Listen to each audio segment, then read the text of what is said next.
Good to have you with us on this Tuesday, the 20th day of February, off a 3-day break as we chat to you about what's going on as far as the world of sports is concerned. All right, let's do a couple things here regarding the potpourri of the weekend and what is going on. I will say this, and this is why I'm a little lost with the NBA All-Star Game, whether I should be proud of it or not. I don't think, outside of watching Bubba Watson, he owns that LA Open. I mean, the Genesis Open, they call it now. He owns two tournaments. Well, he owns three tournaments: Hartford, LA, and the Masters. It's the weirdest thing. I think he's won two Hartfords. I think he's won 7 times. I got to look how many times Bubba Watson has won on the PGA Tour, including a major. He's won 2 Masters, 3 Genesis Opens, and I bet you he's won Hartford twice. I mean, it's incredible that those 3 events, he does a great job. But outside of watching that, to a degree, what I watched on Sunday afternoon for about an hour and a half, 2 hours, I can't remember the last time I watched so little sports as I watched this weekend. I did not watch really anything with the All-Star Game. The festivities on Saturday night I could not get into with the slam dunk and the three-point shooting. I don't think I put it on. My son had it on. I may have walked by the screen for 10 seconds. I don't recall that. But I had a lot of, I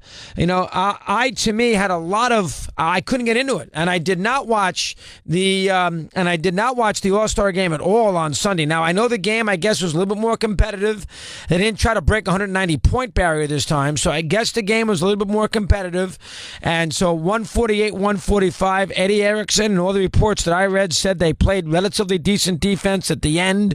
In the fourth quarter, LeBron's team seemed to be more invested in the game, and Curry's team, the idea that the 2 stars picked the players, seemed to have a little effect as far as the involvement with the guys. They seem to be more into it.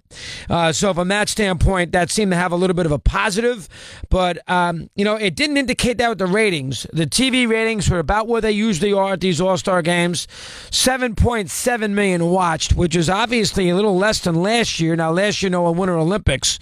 A little less than last year, but they had about 7.5 million people watch the All-Star game on TNT, which is, the All-Star game has about 9 or 10 million, maybe 11 million right around there for the baseball, and the NBA All-Star game did 7.7 million. I mean, again, the way ESPN jams it down your throat, you'd thought they'd have 50 million watching the game. 7.5 million watched the game. I mean, I don't know if I'm supposed to make a big deal about that or not. I could not get into it. I did hear the game was a little better. Maybe if I would have given it a chance, I would have felt that way, but I could not get into it. So that's the first thing that we need to discuss from the All-Star weekend, and I guess LeBron deservedly won the MVP. I do like the idea. I don't know if they're going to do it, but I do like the idea of the new playoff. It's not a new playoff system, but at least the fact that they discussed it and breaking it down 1-16. I do have a problem with that, making sure that there are 8. I don't have a problem with that. 8 teams from each conference get in. But once they get into the postseason, so in other words, then there'd still be 1 through 8 in the East and 1 through 8 in the West. But once they all get into the pile, then you rank them as far as the seeds are concerned. Now, I do know that there'll be some Western teams that won't like it based on the idea that they will be a lower seed than an East team will, because the West is always better than the East. So I do get that. From that perspective, I don't know, maybe you really can't have a balanced schedule. The schedule is what it is. You can't have these teams go to the West twice. The East teams go to the West twice. So there will be a little weirdness because the 8th seed in the West may not have as good a record as the 8th seed in the East, and the 8th seed in the West will be a better team because they've had to play a better schedule, and they will have to play Golden State in the first round instead of playing, say, the number 1 seed in the East. But you got to play Toronto or Golden State in the first round if you're the 16th seed. You got to play Toronto. But if you have a worse record in the East team, you're not going to get that. You're going to be playing the Warriors, and that's not fair because you play a harder schedule. So there is a little wrinkle there that I'm a little worried about, but I don't have any problem if they do it that way, 1 through 8, 1-16, 2-15, and have them line them up regardless of conference affiliation. That way you can get what George wanted earlier today in Montreal about the specific, the right teams playing in the final. The NHL does not do that right now, and I've been yelling about the NHL forever. I don't like the idea that the 2 best teams in the conference would not necessarily play in a conference final. We've seen that with Pittsburgh and Washington. I think that's dumb. I think your 2 best teams record-wise should play in a conference final. And it doesn't work that way in the NHL because if the 2 best teams come from the same division, they play division first and the conference, which to me is dumb. You'd like to get your two best teams to play as late as possible in a postseason series. So Adam Silver, throwing that idea out to me was not a terrible idea. So I'm okay with that. That's the first two things I wanted to get on the board now. Now, speaking of the Olympics, we brought the Olympics up in relationship to the NBA All-Star Game. Now, the NBC is going to they're going to spin it with their, the digital, and they're going to spin it with NBC Sportsnet and everything else. And they're going to spin it with that scenario where, in fact, we are discussing the situation with, well, hold on now. We got more people watching than we did 4 years ago. The total viewership is more. They can say that all they want. Then Sochi, they like to give you that. Bottom line is, after Shaun White won the event that he won on Wednesday night, the Olympics has had a rough time. They lost a lot of steam. The U.S. team is lousy. That might have something to do with it. But they lost a lot of steam in the last 5-6 days. On Sunday night on NBC prime time, they only had 15 million people watching it, which is a low rating for them. They've been in the low 20s. They have not done well on NBC. Now again, NBC is going to spin it a different way than you and I want to spin it. They're going to talk about digital and the streaming and this and that. They're going to drive you crazy about how there's more total viewership than there was, whatever they may have been, say 2 or 4 years ago in other Winter Olympiads. That's overrated. Bottom line is, and most people watch the Olympics on NBC primetime.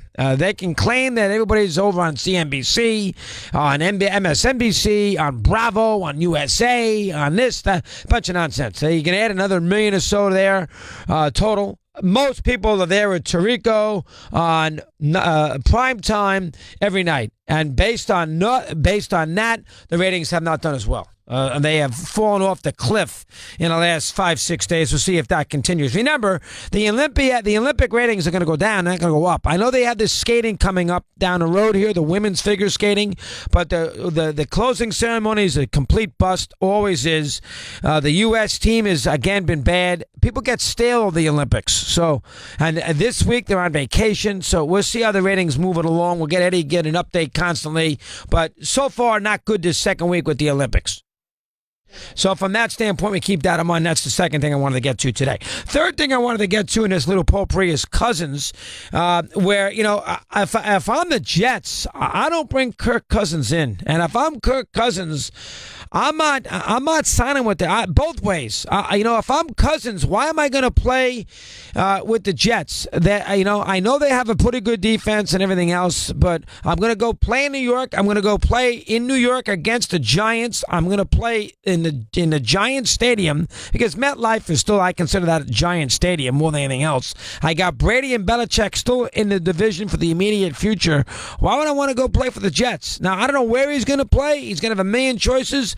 I know the Jets have a ton of money to work with, but if I'm Cousins, I'll go to a team that might be more ready to win. Now, the Jets have a good defense. I understand that, but there's not a lot of weaponry offensively. I'm not sure if I like that. And don't forget, Robbie Anderson has had it because he got himself in trouble last year, their big receiver. You can throw him out of the league. He can't play after what he did with that cop's wife, and that. What a disaster. What a disaster that kid is. So he can't forget him. So from that standpoint, I am not too sure why Cousins would be interested in the Jets. And why would the Jets want to throw $50 million at Cousins? What has Cousins ever done? I mean, I know Cousins is going to get $30 million a year. Is Cousins a $30 million a year quarterback? Boy, not to me, he isn't. That's why I don't blame the Redskins. They paid a lot less for Smith, and they didn't get a lot worse player than Alex Smith. So the Cousins thing, now it's interesting. I get the fact the Jets fan needs a quarterback in a worse way. Is Cousins, now he's better than McCown. Is he that much better than Josh McCown? Is he that much better? I don't know. I'm not a huge Cousins fan. I'm not sure about getting paid all that money. And the last thing I wanted to talk about today, Federer #1 award, I love that, so that's good. Forget that. How come there hasn't been an outcry over this? And I'm going to go the opposite now of this. Anybody hear what happened last week at that 250-point ATP event, which was moved from Memphis to New York at the Nassau Coliseum this year for the first time? Did anybody see what occurred here? Donald Young had he's the lefty. He's the African-American. He's had a very checkered career. He hasn't done anything in his career, and he had high hopes there early on in his career. How about what Donald Young did? He got into him and Ryan Harrison, who's a hothead. So keep that in mind. Ryan Harrison, they got into a fight, a yelling match at the crossover one day last week in their match in the first set. All right, major fight, everything else. Harrison ended up winning the match. I guess they've had issues. Harrison, again, is a hothead and everything else. And Donald Young hasn't been a day at the beach either. But either that night or the next day after Young lost, you see what he posted on Twitter, on his account? He said that Harrison uttered a derogatory term at him. And he went into big detail about it. And everybody then on social media destroyed Ryan Harrison and everything else. How dare he? How does he say this? This is ridiculous. On and on and on. Harrison immediately denied it, admitted that he's a hothead and he does things he's not proud of, but he did not say that under any circumstances. Young goes on to his next tournament. He's playing down in Delray Beach, Florida. He doesn't say a word. Doesn't say anything. He just puts on his Twitter account with a big hashtag, and out he goes. And the ATP had to go out there and investigate. So the ATP investigated, and they brought in everybody who was around the incident at the time. Remember, it's just at a crossover. So they're crossing over right in front of the umpire, the chair umpire. So the ATP Tour did a big investigation, and they're big on this stuff. They brought in the ball boys. They brought in the chair umpire. They brought in everybody. Did you know that not one person confirmed what Donald Young said, and that the specific one ball boy who's 26 years of age, I can give you his name. I think it's Michael Bracco. His name, I can find it if you wanted me to give you a name, went public and specifically went to the ATP Tour, and he was right next to the both of them. And he said nothing at all was said, and the fact that Ryan Harrison's getting killed here on social media made me speak up because it's completely unfair. Well, how come there's no repercussions? So that's every witness in the event. Nobody heard a word. So Donald Young then can just say this. Harrison went crazy about it. The umpire said, I didn't hear a word. I didn't hear him say that. The ball boy, who was an inch away, heard nothing. Yet Donald Young can say that and just move on his merry way and basically bury Ryan Harrison. That's garbage. You know that? That is absolute garbage. And I'm going to believe, if I had somebody confirm that what Young said that Harrison said, I'd kick Harrison out forever.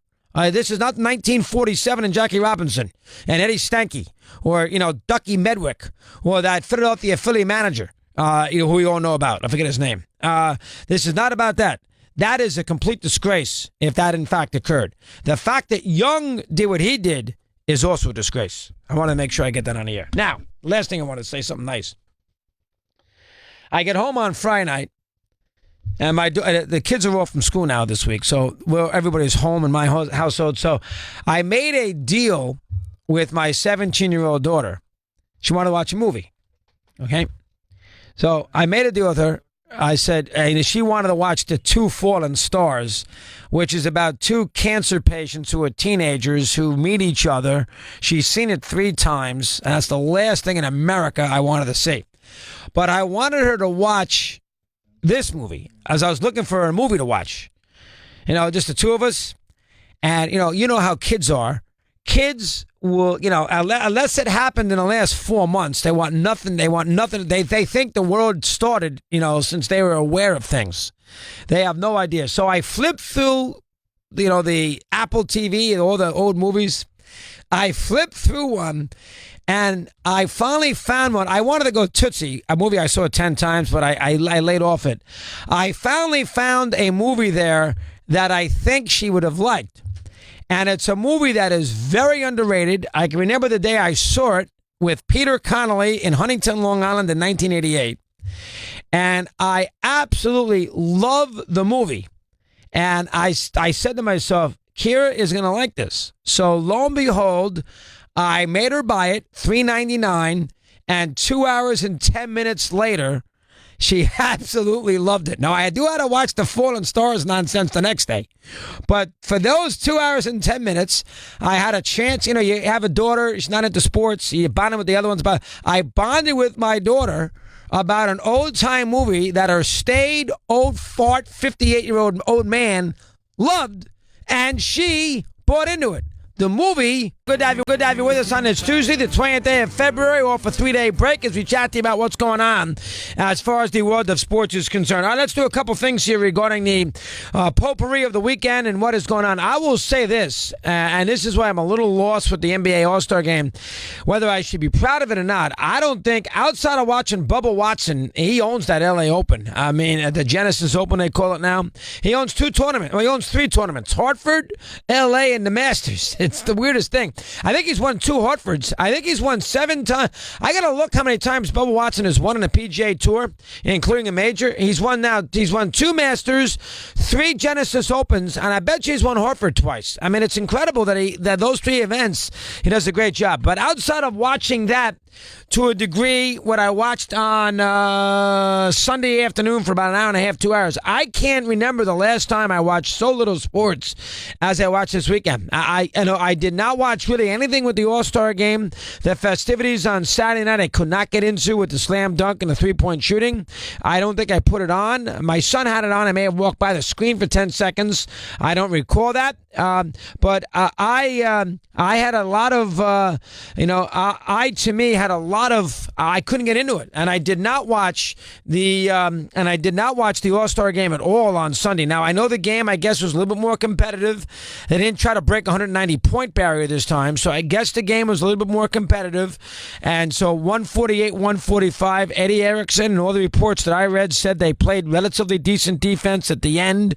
In the fourth quarter, LeBron's team seemed to be more invested in the game, and Curry's team, the idea that the 2 stars picked the players, seemed to have a little effect as far as the involvement with the guys. They seem to be more into it. So from that standpoint, that seemed to have a little bit of a positive. But, it didn't indicate that with the ratings. The TV ratings were about where they usually are at these All-Star games. 7.7 million watched, which is obviously a little less than last year. Now, last year, no one won Olympics. A little less than last year, but they had about 7.5 million people watch the All-Star game on TNT, which is, the All-Star game has about 9 or 10 million, maybe 11 million right around there for the baseball, and the NBA All-Star game did 7.7 million. I mean, again, the way ESPN jams it down your throat, you thought they'd have 50 million watching the game. 7.5 million watched the game. I mean, I don't know if I'm supposed to make a big deal about that or not. I could not get into it. I did hear the game was a little better.